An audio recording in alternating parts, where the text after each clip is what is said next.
Hello दोस्तों, मैं अनामिका सिंह स्वागत करती हूँ आप सबका आपके यूट्यूब चैनल नॉलेज कॉर्नर में। फ्रेंड्स, आप सभी को पता है कि हमारी जो ये टीजीटी पीजीटी बायोलॉजी की महत्वपूर्ण श्रृंखला चल रही है, इसमें हम प्रीवियस ईयर क्वेश्चन के साथ साथ एग्जाम में आने वाले क्वेश्चन को भी डिस्कस कर रहे हैं। साथ ही साथ इसमें एनसीईआरटी और एससीईआरटी के इंपॉर्टेंट क्वेश्चन भी शामिल किए गए हैं। तो आप इस वीडियो को जरूर से देखिएगा और ज़्यादा से ज़्यादा शेयर करिएगा। अभी तक हम लोगों ने प्रोटोजोआ, पोरीफेरा, सिलेंट्रेटा और टिनोफोरा फाइलम पढ़ चुके हैं। आज का जो हमारा फाइलम है वो है प्लेटीहेल्मिन्थेस। प्लेटीहेल्मिन्थेस से आपके टीजीटी पीजीटी बायोलॉजी, साथ ही साथ यूपी पीसीएस, साथ ही साथ एनसीईआरटी और एससीईआरटी के जितने भी इंपॉर्टेंट क्वेश्चन है वो आपको इस वीडियो में देखने को मिलेंगे। अगर आप लोगों ने इसके पहले के वीडियो नहीं देखे हैं तो आप प्ले लिस्ट में जाके पहले का वीडियो देखिए और हमारे साथ जुड़े रहने के लिए चैनल को सब्सक्राइब जरूर कर लीजिएगा। साथ ही आपको इम्पॉर्टेंट बात बता दें कि हमारे इसी चैनल पे आपको साइंस, हिस्ट्री, ज्योग्राफी, अगर आप टीआरई की तैयारी कर रहे हैं तो आप टीआरई की तैयारी किसी भी लेवल पे कर रहे हो, चाहे वो 1 to 5, 6 to 8, 9, 10 या 11, 12 बिहार टीआरई की तैयारी कर रहे हैं तो आप हमारे इस चैनल को सब्सक्राइब कर सकते हैं और अपने यार दोस्तों को इस चैनल को भेज सकते हैं जिससे उनको भी लाभ हो, क्योंकि हम इसी चैनल पे प्रीवियस ईयर संपूर्ण क्वेश्चन डिस्कस करा रहे हैं और आपको पता है कि प्रीवियस ईयर क्वेश्चन कितना इंपॉर्टेंट होता है। साथ ही साथ हम एनसीईआरटी को भी डिस्कस करा रहे हैं, तो आप इसको ज़्यादा से ज़्यादा शेयर करिए। चलिए हम शुरू करते हैं। आज का हमारा जो फाइलम है वो है प्लेटीहेल्मिन्थेस। प्लेटीहेल्मिन्थेस से जितने भी इंपॉर्टेंट क्वेश्चन है उसको हम देखेंगे। ठीक है, पहला क्वेश्चन है, which of the following is not a part of female reproductive tract of Taenia. यहाँ पे पूछा गया निम्नलिखित में से कौन सा टीनिया के मादा जनन तंत्र का भाग नहीं है। तो आपको बता दें जो एक मिनट, जो ऊ टाइप होता है ये टीनिया का फीमेल रिप्रोडक्टिव ऑर्गन है।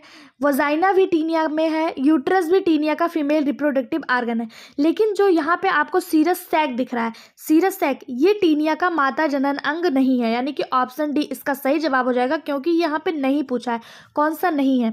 ठीक है, टीनिया जो होता है, ये जो सीरस सैक होता है ये क्या होता है, ये प्रत्येक पैरा मतलब प्रत्येक में पैर यानी कि जो पैरापोडिया होता है पर तंतुमय वृद्धि यानी टेंटुकल ग्रोथ, और इसकी प्रजनन में टेंटुकल ग्रोथ होता है, यानी कि ये पैरापोडिया लाइक स्ट्रक्चर होता है और इसका प्रजनन में कोई भी भूमिका नहीं होती है। ये क्या होता है, सीरस सैक, ये पैरापोडिया लाइक यानी कि टीनिया में पैर के समान संरचना होती है, ये इसका प्रजनन में कोई भी भूमिका नहीं होती है। नेक्स्ट क्वेश्चन है, फीताक्रिम किस वर्ग में आता है, यानी कि टीनिया सोलियम किस वर्ग में आता है। टीनिया सोलियम को ही हिंदी में फीताक्रिम कहा जाता है, तो ये इसका जो वर्ग है वो है क्लास सिस्टोडा।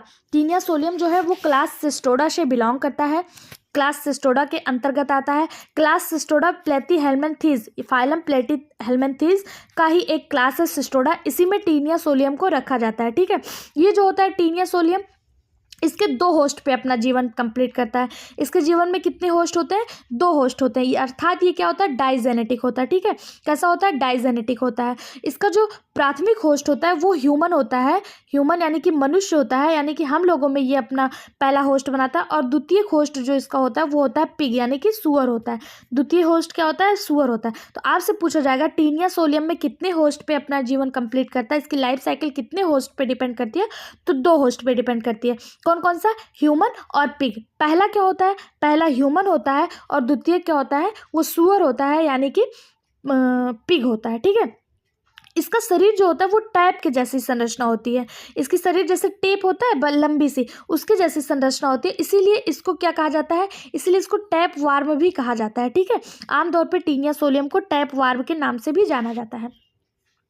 नेक्स्ट क्वेश्चन है, निम्नलिखित में से फैसियोला के किस डिंबक अवस्था में कोई डिंबक नहीं पाया जाता है, यानी कि पूछा गया कौन से लार्वल स्टेज में कोई भी लार्वा उत्पन्न नहीं होता है। फैसियोला का कौन सा लार्वल स्टेज है जिसमें कोई भी लार्वा नहीं देखने को मिलता है, क्या वो स्पोरोसिस्ट है या फिर सेकेंडरी रेडिया है, प्राइमरी रेडिया है या सर्केरिया है। ये देखिए फैसियोला के लार्वा के नाम दिए हुए हैं, तो जो सर्केरिया लार्वा होता है, फैसियोला का सर्केरिया लार्वा, इसमें कोई भी आपको लार्वा देखने को नहीं मिलेगा। फैसियोला का जो जीवन चक्र होता है, जो इसकी लाइफ साइकिल होती है वो 5 स्टेज में कंप्लीट होती है। कौन कौन से हैं, तो देखिए यहाँ पे देखिए 5 अवस्थाएं हैं फैसियोला के लाइफ साइकिल का।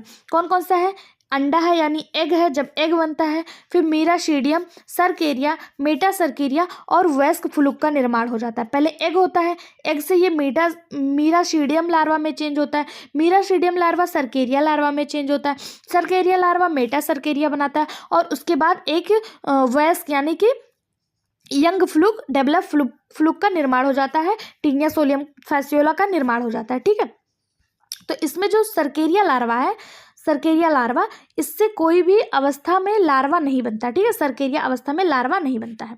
ऑप्शन डी इसका सही जवाब हो जाएगा। नेक्स्ट क्वेश्चन है, निम्न जंतुओं में से किसमें आहार नलिका नहीं होती, यानी कि पूछा गया कि यहाँ पे जो एनिमल्स दिए हैं इसमें किसमें एलिमेंट्री कैनाल नहीं पाया जाता है। ऑप्शन आपका है फैसियोला, एस्केरिस, एनकाइलोस्टोमा या एनसाइक्लोस्टोमा या फिर टीनिया। तो इसका सही जवाब है ऑप्शन डी, टीनिया में कोई भी एलिमेंट्री कैनाल आपको नहीं देखने को मिलता है। टीनिया, जिसे टीनिया सोलियम जिसे आप टैपवर्म के नाम से जानते हैं, इसमें कोई भी एलिमेंट्री कैनाल आपको नहीं देखने को मिलेगा, यानी कि इसमें आहार नाल नहीं होता है। यह अपना भोजन अपने जनरल बॉडी सरफेस से ही ग्रहण करते हैं। ठीक है, ये अपने भोजन को अपने शरीर की दीवारों के माध्यम से अवशोषित करते हैं। टीनिया सोलियम एक अंतःपरजीवी है जो मानव आंत में पाया जाता है। ठीक है, नेक्स्ट क्वेश्चन है, यहाँ पे आपको मैच करने को दिया हुआ है, मैच करना है आपको कि किसके कारण कौन सी बीमारी होती है। तो ठीक है, आपको मैच करना है। आपको दिया डेंगू किसके कारण होता है, तो मैंने इसके पहले की वीडियो में जब मैं आपको प्रोटोजोआ पढ़ा रही थी, प्रोटोजोअल डिजीज़ पढ़ाया था, तो उसमें मैंने सारे बीमारियों को वो किसके कारण होते हैं बहुत अच्छे से बताया। अगर आप लोगों ने नहीं देखा है तो उस वीडियो में जाके ज़रूर देखिएगा। ठीक है, डेंगू किसके कारण होता है, तो डेंगू जो होता है वो एडिस इजिप्टी मच्छर होता है, इसके कारण होता है। फीमेल एडिस इजिप्टी मच्छर के कारण होता है, फीमेल एडिस मच्छर के कारण डेंगू होता है। हाथी पाँव जिसे आप फाइलेरिया कहते हैं, ये किसके कारण होता है, तो फाइलेरिया जो होता है वो क्यूलेक्स मच्छर के काटने से होता है, क्यूलेक्स मच्छर। ठीक है, काला जार किसके कारण होता है, काला जार जिसे आप लिश्मानिया कहते हैं, उसी का साइंटिफिक नेम आपको यहाँ पे दिया है फ्लीबोटोमस। फ्लीबोटोमस किसका साइंटिफिक नेम है, लिस्मानिया का साइंटिफिक नेम है। तो ये कालाजार फ्लेबोटोमस के कारण होता है। लिस्मानिया तो सबको पता है, लेकिन फ्लेबोटोमस में कंफ्यूजन हो सकता है। ठीक है, निद्रा रोग जिसे स्लीपिंग सिकनेस कहते हैं, ये किसके कारण होता है, तो आप सभी को पता है निद्रा रोग का जो वाहक होता है वो सीसी फ्लाई होता है, जिसका साइंटिफिक नेम ग्लोशीनिया होता है। यहाँ पे आपको साइंटिफिक नेम दिया हुआ है इसलिए कन्फ्यूजन हो सकता है, इसी को जनरल भाषा में सीसी फ्लाई कहते हैं। ठीक है, जिसके कारण निद्रा रोग होता है, अफ्रीकन स्लीपिंग सिकनेस के नाम से इसे जाना जाता है। तो यहाँ पे सही ऑप्शन क्या हो जाएगा, ऑप्शन इसमें जो है ऑप्शन बी हमारा सही हो जाएगा।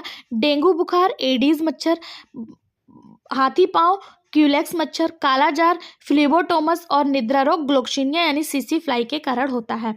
ठीक है, नेक्स्ट क्वेश्चन है, सिस्टोमा को सामान्यतः कहते हैं, सिस्टोमा को क्या कहा जाता है, सिस्टोमा का कॉमन नेम पूछा है। तो सिस्टोमा जो है ये हमारा प्लेटीहेल्मिन्थेस का एक एनिमल है जिसे आप ब्लड फ्लूक के नाम से जानते हैं। ऑप्शन सी इसका सही जवाब है, ब्लड फ्लूक। बाकी के जो ऑप्शन दिए हैं यहाँ पे, लीवर फ्लूक को क्या कहते हैं, लीवर फ्लूक को फैसियोला हिपोटिका कहा जाता है। लीवर फ्लूक को क्या कहा जाता है, फैसियोला हिपोटिका। डॉग टैप वार्म किसका नाम है, तो इकाइनोकोकस एक एनिमल है, इकाइनोकोकस, इसी का general name dog tape warm है। ब्लड फ्लूक सिस्टोमा को कहा जाता है और सीप फ्लूक टीनिया सोलियम को कहा जाता है सीप फ्लूक, क्योंकि इसका जो सेकंड होस्ट होता है वो सीप होता है, भेड़ होता है, इसलिए इसको सीप फ्लूक के नाम से जाना जाता है। नेक्स्ट क्वेश्चन है, निम्नलिखित में से कौन ऑटोटॉमी की घटनाएं दर्शाता है, ऑटोटॉमी की घटनाएं कौन दर्शाता है, तो आपको बता दें जो फाइलम आपका जो आपका एनिमल प्लेनेरिया है ये ऑटोटॉमी की घटनाएं दर्शाता है। ऑप्शन डी इसका सही जवाब है। अब आपके दिमाग में आएगा कि ये ऑटोटॉमी क्या होता है।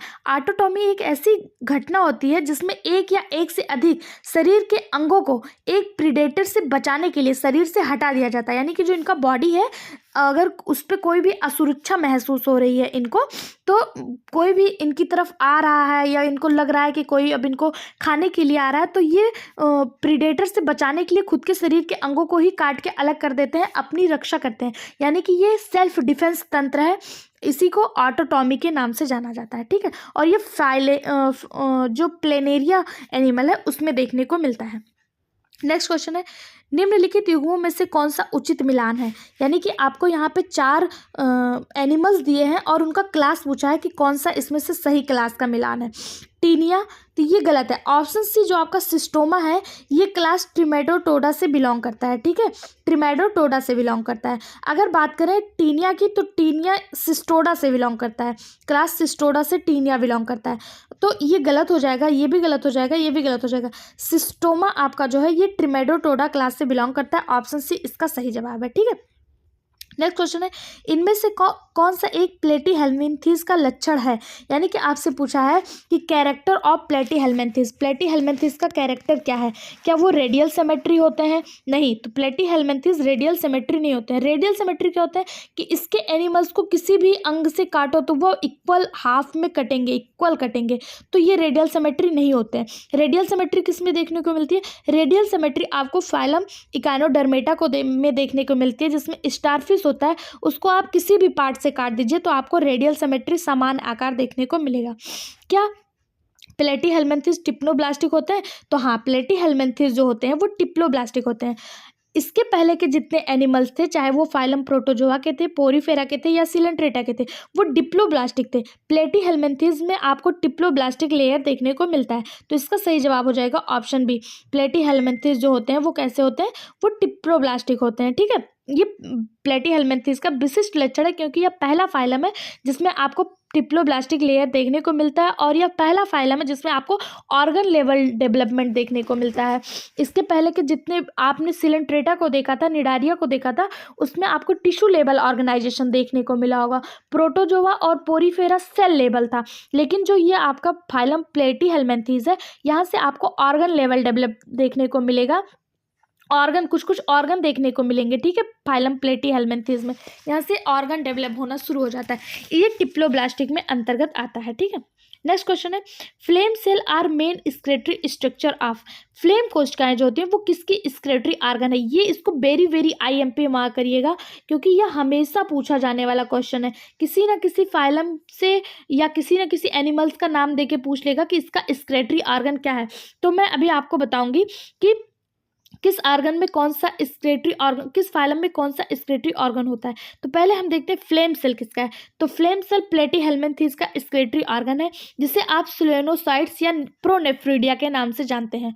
इसी को आपको फ्लेम सेल ना देके सोलेनोसाइट्स दे दिया या सोलेनोसाइट्स ना देके प्रोनेफ्रिडिया दे दिया तो भी आप प्लेटीहेल्मिन्थेस का स्क्रेटरी ऑर्गन मार्क करके आएंगे, ठीक है। और हम देख लेते हैं और स्क्रेटरी ऑर्गन के बारे में देख लेते हैं। जैसे स्क्लेहेल्मिन्थेस में कौन सा स्क्रेटरी ऑर्गन होता है? तो स्क्लेहेल्मिन्थेस में रेनेट कोशिकाएं होती हैं, रेनेट सेल होता है इसका ऑर्गेटरी सिस्टम। नेफ्रीडिया में होता है, नेफ्रीडिया जो होता है ये एनिलिडा में पाया जाने वाला स्क्रेटरी ऑर्गन है। एनिलिडा में कौन सा स्क्रेटरी ऑर्गन उत्सर्जी अंग पाया जाता है? नेफ्रीडिया होता है। मोलस्क यूनियो में कैबर अंग होते हैं, कैबर ऑर्गन होते हैं। कीट यानी कि ऑर्थोपोडा में मेल्पिगियन ट्यूब, मेल्पिगियन नलिकाएं होती हैं। क्रेस्टिशियन में कॉक्सल ग्लैंड देखने को मिलेगा और केचुआ ये आपका एनिलिडा से बिलोंग करता है तो इसलिए इसमें भी नेफ्रीडिया ही देखने को मिलेगा, ठीक है। कभी कभी यहाँ पे आपको फाइलम दे के पूछ लेता है, नहीं तो उसके अंतर्गत आने वाले एनिमल्स को देख के पूछ लेगा। जैसे आपसे पूछ लेगा केचुआ का जो स्क्रेटरी ऑर्गन है, उत्सर्जी अंग है, वो क्या है? तो आप सभी को पता है केचुआ फाइलम एनिलिडा के अंतर्गत आता है, तो एनिलिडा का स्क्रेटरी ऑर्गन नेफ्रीडिया होता है तो केचुआ का भी नेफ्रीडिया ही होगा। ऐसे आपको टिक करके आना है, ठीक है। ये बहुत ज़्यादा इंपॉर्टेंट क्वेश्चन है और इससे एक ना एक क्वेश्चन हमेशा देखने को मिलेंगे। ये आप देख रहे हैं हमारा GIC बायोलॉजी में पूछा गया क्वेश्चन है। मैं कोई भी ऐसे वैसे क्वेश्चन नहीं सॉल्व करा रही हूँ, जितने इंपॉर्टेंट है वही सॉल्व कराया जा रहा है। तो आप वीडियो को ज़्यादा से ज़्यादा शेयर कर दीजिए और ये वीडियो आपके लिए बहुत हेल्पफुल साबित होगा, ठीक है।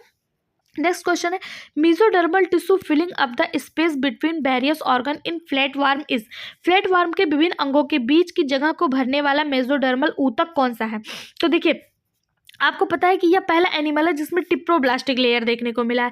तो जब एक लेयर और दो लेयर टिप्लोब्लास्टिक हो जाएगा तो बीच वाले लेयर को क्या कहते हैं? बीच में जो इसके भरा हुआ है उसे पैरेन्काइमा कहते हैं, ठीक है। क्या कहते हैं? पैरेन्काइमा कहते हैं। नेक्स्ट क्वेश्चन है, फ्लैटवर्म के मल द्वार की अनुपस्थिति है, यानी कि absence of anus in flatworm is किस में है? तो इसका सही जवाब हो जाएगा ऑप्शन सी, स्पेशलाइजेशन। यानी कि जो फ्लैट वर्म में है इसमें जो मल द्वार की अनुपस्थिति है, इसमें देखिए फ्लैट वर्म जो होता है ना इसमें आहार नाल और स्क्रेट मल द्वार ये दोनों ही एब्सेंट है। ठीक है, फ्लैट वर्म में क्या है, इसकी जो आहार नाल है और जो इसका मल द्वार है ये दोनों ही अविकसित, इसकी जो आहार नाल है ना वो अविकसित प्रकार की, यानी कि डेवलप नहीं है। अभी ये पहला फाइलम है जिसमें आपको ऑर्गन देखने को मिल रहा है, तो इसके सारे ऑर्गन डेवलप नहीं है। इसकी आहार नाल के कुछ भाग हैं और कुछ भाग नहीं है। आप सभी को पता है कि हमारे ह्यूमन में माउथ से लेके एनस तक कंप्लीट आहार नाल है, लेकिन इसमें कंप्लीट आहार नाल नहीं है, इसका आहार नाल अनडेवलप्ड है। तो इसमें जो एनस है वो अनुपस्थित है, इसलिए इसका जो ये स्पेशलाइजेशन है, इसकी विशेषता है कि इसका जो एनस है वो अनुपस्थित है। ठीक है, नेक्स्ट क्वेश्चन है, tapeworm absorb food through, फीता कृमि भोजन का अवशोषण किसके द्वारा करते हैं? तो आपको बता दें जो टेप वार्म होते हैं ये अपना भोजन जो है वो सकर्स यानी चूसक के द्वारा नहीं सॉरी जनरल बॉडी सरफेस के द्वारा अपना भोजन ग्रहण करते हैं। टेप वार्म किसके द्वारा, क्योंकि इसमें आहार नाल नहीं होता है तो ये अपने बॉडी सरफेस के द्वारा ही अपना भोजन ग्रहण करते हैं। इसका जो आहार नाल होता है एलिमेंट्री कैनाल होता है, इसमें माउथ भी नहीं होता है, गुदा भी नहीं होता है यानी एनस भी नहीं होता, और पाचन तंत्र यानी डाइजेस्टिव ग्लैंड जो होती हैं वो भी, डाइजेस्टिव सिस्टम जो होता है वो भी अनुपस्थित होता है, इसलिए ये जनरल बॉडी सरफेस से अपने आहार को ग्रहण करता है। ठीक है, इसमें क्या क्या नहीं पाया जाता है इसके आहार नाल में, इसके आहार नाल में आपको मुख, गुदा और पाचन तंत्र अनुपस्थित होता है। ठीक है, नेक्स्ट क्वेश्चन है,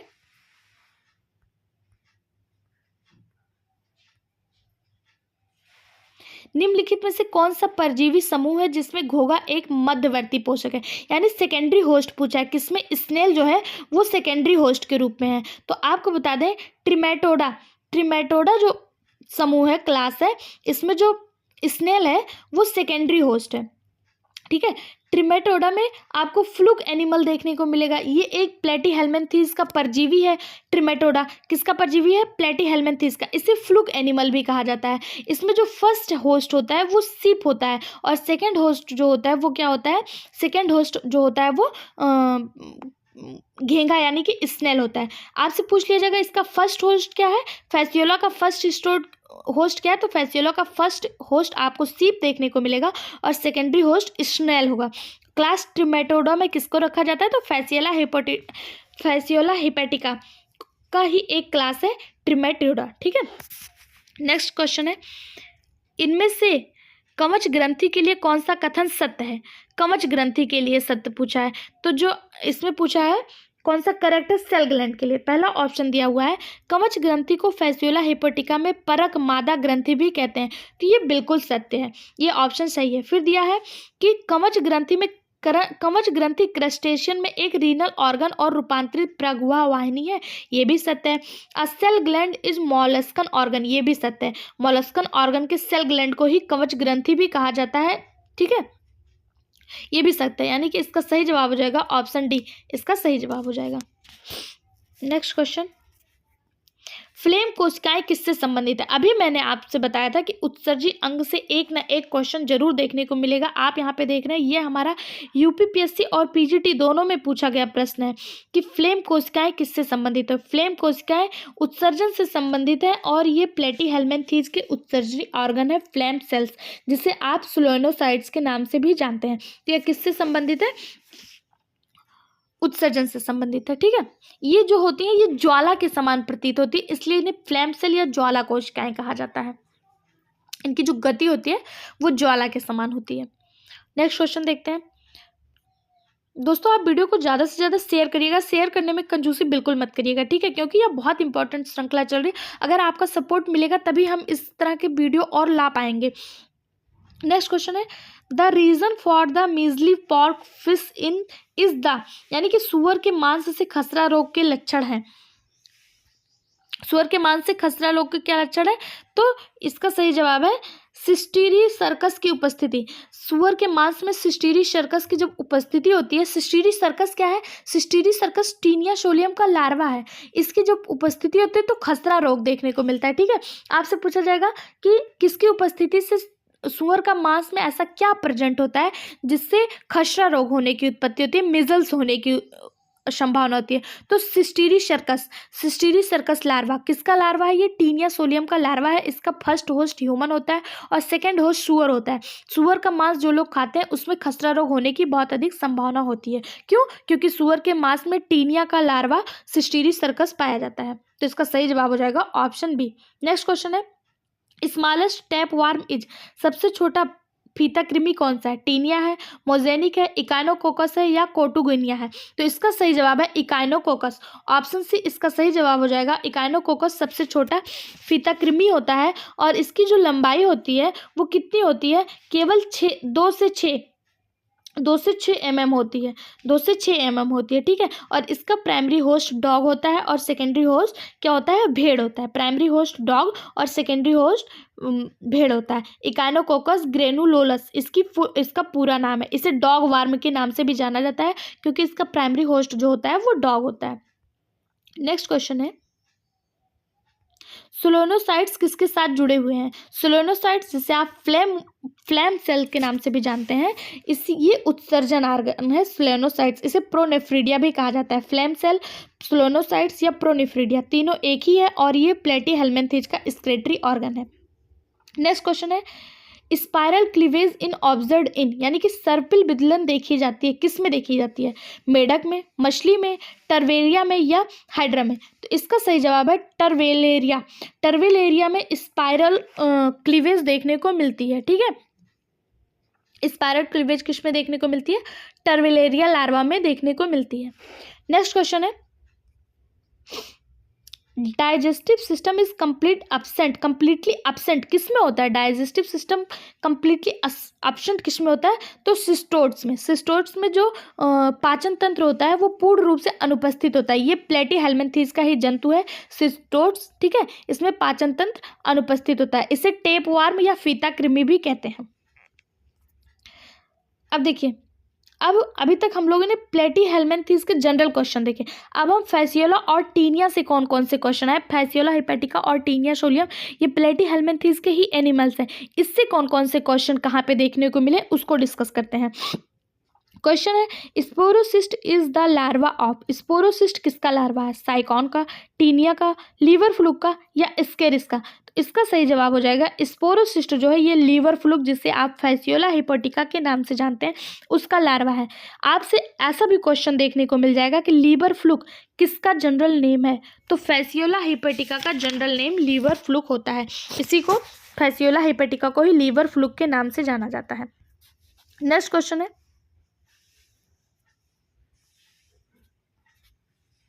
निम्नलिखित में से कौन सा फीता कृमि में नर परिपक्वता उभयलिंगी होता है? यानी कि पूछा है, of the following which stood is hermaphrodite, इसमें से हर्माफ्रोडाइट कौन सा है यहाँ पे आपसे पूछा है? तो टीनिया सोलियम जो है ये उभयलिंगी होता है, हर्माफ्रोडाइट होता है। हर्माफ्रोडाइट का क्या मतलब होता है? जो नर के रूप में विकसित होता है लेकिन बाद में मादा के रूप में प्रजनन कर सकता है। यानी कि जब इसका विकास होता है, जब इसका डेवलपमेंट होता है, वो एक नर के रूप में होता है, मेल के रूप में होता है, लेकिन बाद में ये मादा की तरह फीमेल की तरह प्रजनन करता है। इसी को हर्माफ्रोडाइट यानी कि उभयलिंगी कहा जाता है। यानी किसी में मेल और फीमेल दोनों कैरेक्टर देखने को मिलता है, उसे उभयलिंगी या हर्माफ्रोडाइट कहा जाता है। तो ये किस में देखने को मिलता है? टीनिया में देखने को मिलता है। ऑप्शन सी इसका सही जवाब हो जाएगा। नेक्स्ट क्वेश्चन है, निम्नलिखित में से किसकी उपस्थिति से टीनिया पोषक के पाचक रसों से बच जाता है? यानी कि टीनिया जो होता है वो होस्ट के, अगर देखिए कोई भी होस्ट जिसमें ये रहता है उसमें तो पाचक ग्लैंड होता है ना, पाचक रस निकलते रहते हैं। जैसे मान लीजिए ह्यूमन में ही टीनिया सोलियम है तो उसमें हमारे भोजन को पचाने के लिए बहुत सारे डाइजेस्टिव एंजाइम निकलते हैं। तो किसके प्रेजेंस से टीनिया सोलियम बच जाता है? तो टीनिया सोलियम जो होता है वो एल्कलाइन म्यूकोपॉलीसेक्राइड के प्रेजेंस से बच जाता है। क्षारीय म्यूकोपॉलीसेक्राइड के पाचन से मतलब की उपस्थिति के कारण इसका पाचन नहीं होता है और यह बच जाता है, अपने आप को सुरक्षित कर लेता है। ठीक है, नेक्स्ट क्वेश्चन है,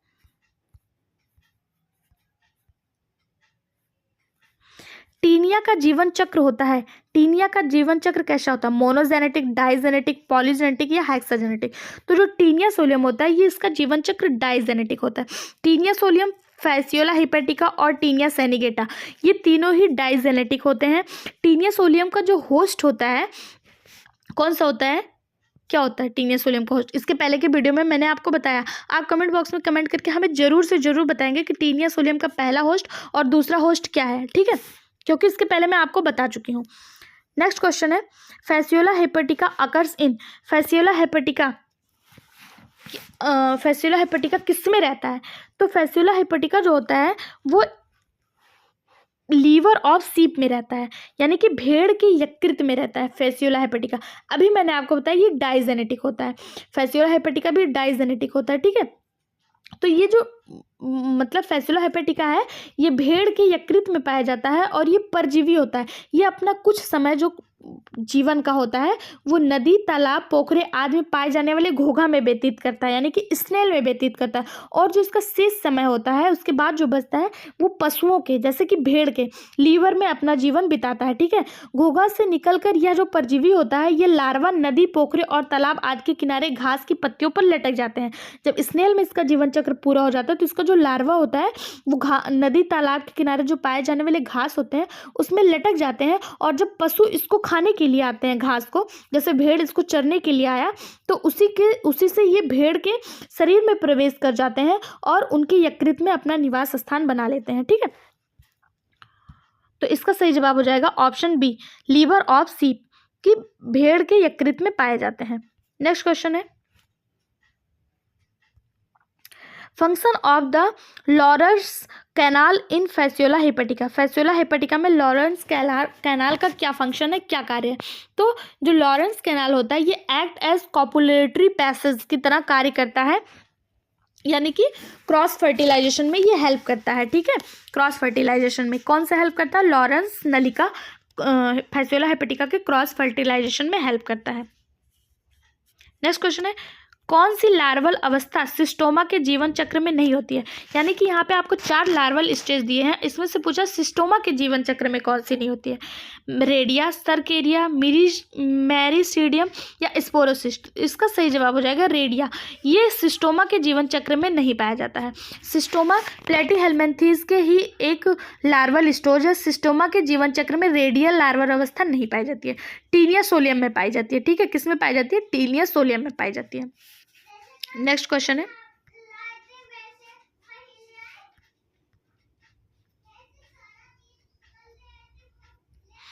इनमें से कौन सा एक फैसियोला हेपेटिका का लार्वा नहीं है? तो अभी मैंने आपको बताया फैसियोला हेपेटिका का लार्वा स्पोरोसिस्ट नहीं, एक मिनट, फैसियोला हेपेटिका का लार्वा पूछा है। फैसियोला हेपेटिका का लार्वा हेक्साकैंथ नहीं है। हेक्साकैंथ किसका लार्वा है? ये टीनिया सोलियम का लार्वा है। हेक्साकैंथ किसका लार्वा है? टीनिया सोलियम का लार्वा है।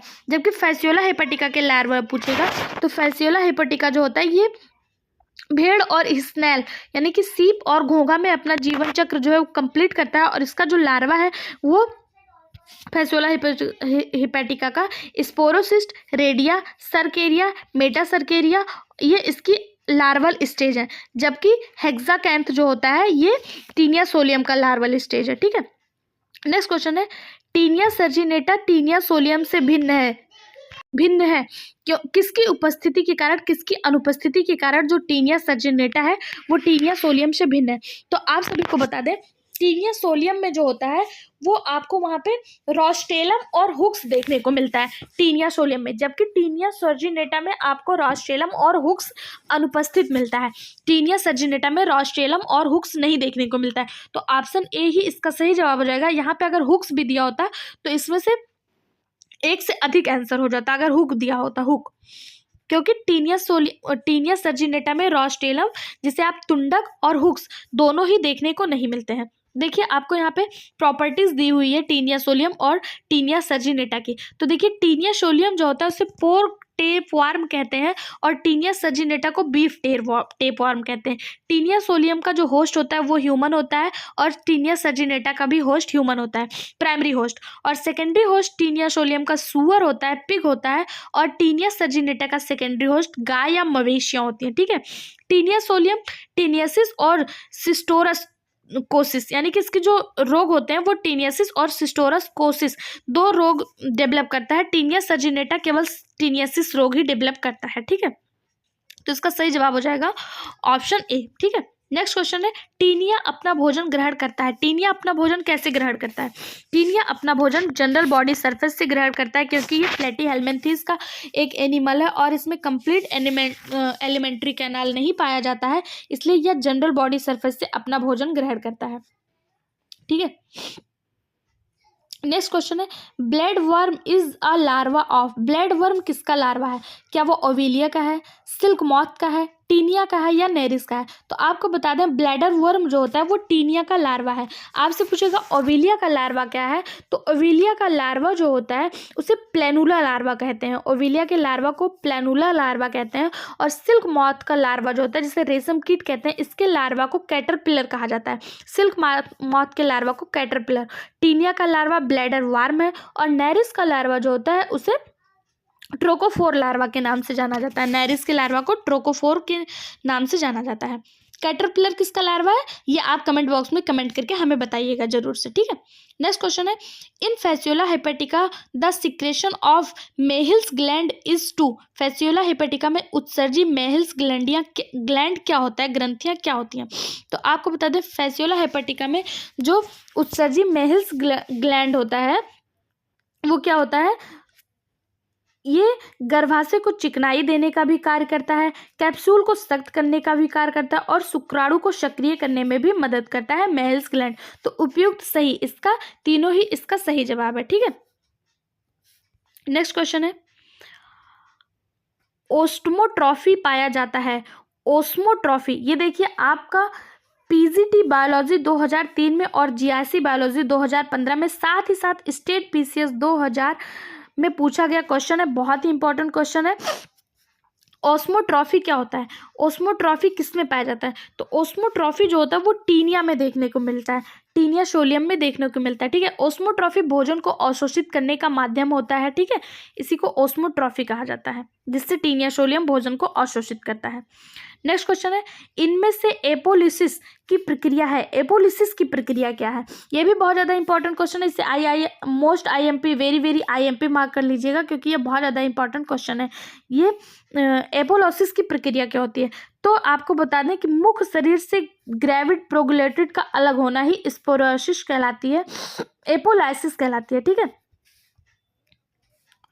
एपोलोसिस टीनिया सोलियम में एक प्रक्रिया होती है जिसके द्वारा जो टीनिया सोलियम होता है ये अपने ग्रेविड को, जो इसका ग्रेविड होता है, जो इसका बॉडी जो होता है, देखिए आप अनेक खंडों में बटा हुआ है ना, अनेक पार्ट में, तो ये अपने इसी ग्रेविड को शरीर से अलग कर देता है। इसी को आप एपोलाइसिस या प्रमोशन कहते हैं। शरीर से अलग कर देता है, एक एक पार्ट को शरीर से अलग कर देता है एपोलाइसिस प्रोसेस के द्वारा। ठीक है, इसी को एपोलाइसिस प्रोसेस कहा जाता है। और जो इसको एपोलाइसिस को अलग करने की जो प्रक्रिया होती है उसे एपोलाइटिक कहा जाता है, एपोलाइटिक कहा जाता है। नेक्स्ट क्वेश्चन है, the process of detachment of mature proglottids from the body tapeworm is known as. वही यहाँ पे पूछा गया है कि मैच्योर प्रोग्लैटिड को शरीर से अलग करने की प्रक्रिया क्या कहलाती है? तो अभी हम लोगों ने देखा क्या कहलाती है, एपोलाइसिस कहलाती है। ठीक है, नेक्स्ट क्वेश्चन दिया है,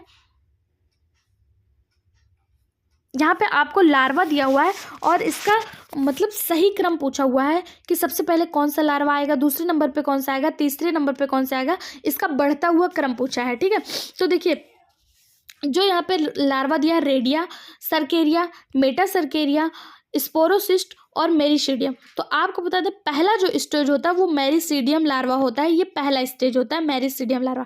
मेरिसीडियम लार्वा जब विकसित होता है तो स्पोरोसिस्ट का निर्माण करता है, दूसरा हो गया।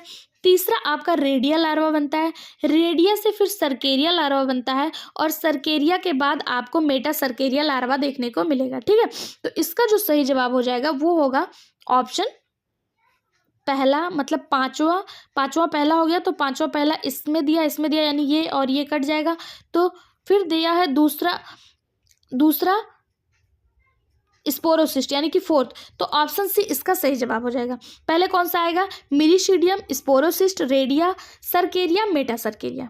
ये फैसियोला हेपेटिका के जीवन चक्र है। पहले मेरिसीडियम से स्पोरोसिस्ट, स्पोरोसिस्ट से रेडिया, रेडिया से सर्केरिया और सर्केरिया से मेटासर्केरिया। ठीक, नेक्स्ट क्वेश्चन है, निम्नलिखित में से कौन फैसियोला हेपेटिका के जीवन चक्र में घोंघा में संक्रमण फैलाता है, कौन फैलाता है? तो इसका सही जवाब हो जाएगा ऑप्शन सी, मीरीस्टीडियम लार्वा जो होता है ये घोंघा में संक्रमण फैलाने का कार्य करता है। Next question, bladder warm is the larva of, bladder warm किसका लार्वा है? तो अभी हम लोगों ने पढ़ा था ब्लैडर वार्म टैप वर्म का लार्वा है, ठीक है। नेक्स्ट क्वेश्चन, मैलिस ग्लैंड पाई जाती है, मैलिस ग्लैंड फैसियोला हेपेटिका में पाई जाती है। सही जवाब हो जाएगा ऑप्शन डी। नेक्स्ट क्वेश्चन है, the type of respiration found in Taenia solium, यानी कि टेप वर्म में किस प्रकार का श्वसन तंत्र पाया जाता है? तो इसका सही जवाब हो जाएगा टेप वर्म में एनारोबिक रिस्पायरेशन देखने को मिलता है। कौन सा रिस्पायरेशन देखने को मिलता है टेप वर्म में? तो टेप वर्म में एनारोबिक रिस्पायरेशन देखने को मिलता है, ठीक है। हमारा आज का लास्ट क्वेश्चन है कि which one of the following set includes hermaphrodite animal। यहाँ पे आपसे पूछा गया कि कौन सा इसमें hermaphrodite animal का सेट दिया हुआ है, क्या इसमें से hermaphrodite का सेट कौन सा है? तो ऑप्शन डी इसका सही जवाब हो जाएगा जोंक, हाइड्रा और टेपवर्म। लीच, हाइड्रा और टेपवर्म तीनों ही hermaphrodite हैं, यानी कि उभयलिंगी है। उभयलिंगी क्या होता है? जो मेल के रूप में डेवलप करता है, बाद में फीमेल बन के प्रजनन भी करता है, उसे उभयलिंगी कहा जाता है। तो लीच, हाइड्रा और टेपवर्म इसका सही जवाब है। नेक्स्ट वीडियो में हम स्केला हेलमिंथेस के इस तरह के सारे इंपॉर्टेंट क्वेश्चन पढ़ेंगे, तो आप वीडियो को सब्सक्राइब कर लीजिएगा, साथ में बेल आइकन पर क्लिक करिएगा। दोस्तों आपको एक बार फिर से बता दें कि TRE exam, Bihar TRE exam की अगर आप तैयारी कर रहे हैं तो आप हमारे इस चैनल को के साथ जुड़ सकते हैं, साथ ही साथ अपने दोस्तों में शेयर कर सकते हैं, जिसमें आपको हिस्ट्री, ज्योग्राफी, साइंस और जनरल साइंस के क्वेश्चन की श्रृंखला प्रीवियस ईयर कराई जा रही है, ठीक है। ज़्यादा से ज़्यादा वीडियो को शेयर करिए। वीडियो को देखने के लिए थैंक यू सो मच।